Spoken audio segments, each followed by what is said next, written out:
लोकनेते माननीय Hanumantrao Patil charitable trust विटा संचलित आदर्श कृषी तंत्र विद्यालय विटा येथे 10वी उत्तीर्ण विद्यार्थ्यांसाठी 2 वर्षांचा कृषी डिप्लोमा कोर्स सुरू झाला आहे। मराठी माध्यमातून शिक्षण, अनुभवी शिक्षक वर्ग, सुसज्ज इमारत आणि सर्व सोयींनी युक्त प्रयोगशाळा तसेच प्रत्यक्ष प्रशिक्षणासाठी आधुनिक भाजीपाला क्षेत्र, आंबा बाग, माती परीक्षण प्रयोगशाळा, बंदिस्त पशुपालन आणि गांडूळ खत उत्पादन प्रकल्प यांसारख्या सुविधा, विद्यार्थ्यांच्या सोयीसाठी निसर्गरम्य परिसर, नियमित मार्गदर्शन, मुला-मुलींसाठी स्वतंत्र वसतिगृहाची सुविधा उपलब्ध, शेतीला आधुनिक तंत्रज्ञानाची जोड देणारे विश्वासू शिक्षण।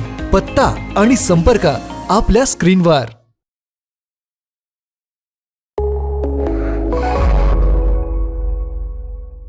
नमस्कार, मी अरुण आणि आपण पाहत आहात 7 स्टार न्यूज। विटा पोलीस ठाण्याच्या गुन्हे प्रकटीकरण पथकाने अवैध शस्त्र बाळगणाऱ्यांविरोधात मोठी कारवाई करत एका तरुणाला रंगेहात अटक केली आहे। या कारवाईत 2 देशी बनावटीची पिस्तुले, 2 जिवंत काडतुसे आणि इतर साहित्य असा तब्बल 1,20,210 रुपयांचा मुद्देमाल जप्त करण्यात आलाय।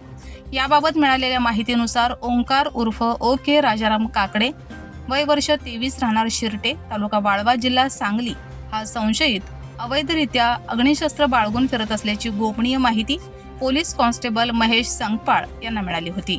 त्यानुसार पोलीस अधीक्षक तुषार दोशी, अपर पोलीस अधीक्षक कल्पना बारवकर तसेच उपविभागीय पोलीस अधिकारी विपुल पाटील यांच्या मार्गदर्शनाखाली विटा पोलिसांनी सापळा रचला। पोलीस पथकाने बलवडी परिसरात संशयितास ताब्यात घेत त्याची झडती घेतली असता त्याच्याकडे 2 देशी बनावटीची पिस्तुले व 2 जिवंत काडतुसे आढळून आली। या शस्त्राबाबत कोणताही परवाना नसल्याचे निष्पन्न झाल्यानंतर पोलिसांनी तत्काळ कारवाई करत आरोपीस अटक केली। या प्रकरणी विटा पोलीस ठाण्यात गुन्हा दाखल करण्यात आला असून पुढील तपास पोलीस उपनिरीक्षक अभिजित कनसे करत आहेत। या धाडसी कारवाईमुळे अवैध शस्त्र बाळगणाऱ्यांमध्ये खळबळ उडाली असून विटा पोलिसांच्या कामगिरीचे सर्व स्तरातून कौतुक होते। रमेश जाधव, 7 स्टार न्यूज, विटा।